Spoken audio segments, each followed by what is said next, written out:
Сәлеметсіңдер ме, балалар? Бүгін 66-шы сабақты өтеміз. Сабақтың тақырыбы заттың атын білдіретін сөздер. Бірінші жаттығу өлеңді мәнерлеп оқы. Доп та керек, дос та керек. Күні бойы доп тебем, доп тепкенде дөп тебем. Жүгіремін қуалап, жеке ойнауды жек көрем. Жақсы екен, доп деген, тебе білсең еппенен. Осы көпшіл добыммен достар таптым көптеген. Енді сұрақтарға жауап берейік. Бірінші сұрақ: доп ойнауды ұнатасың ба?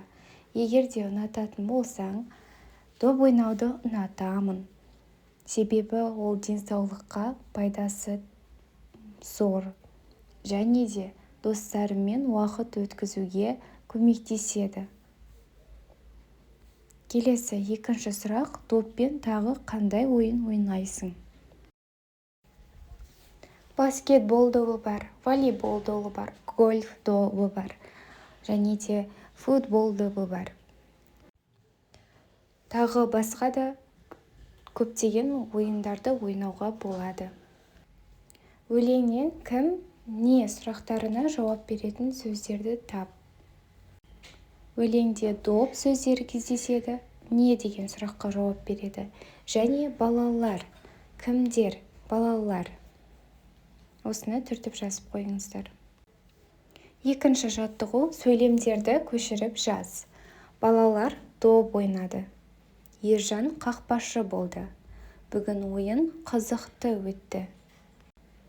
Кім, не сұрақтарына жауап беретін сөздердің астын сыз.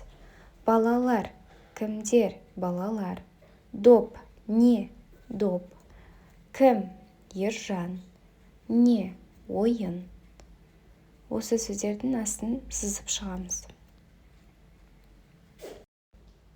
Үшінші жаттығу: суреттер бойынша мәтін құра. Біз суретте көріп тұрғанымыздай балалар жаттығу жасап жатыр.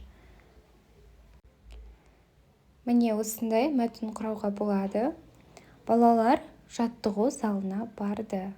Олар әртүрлі спорт түрлерімен айналысты. Әйгерім белін шеңбермен айналдырды. Арман қолдарын жаттықтырды. Ардақ ауыр кіртастарын көтерді. Айсана секіргішпен секірді.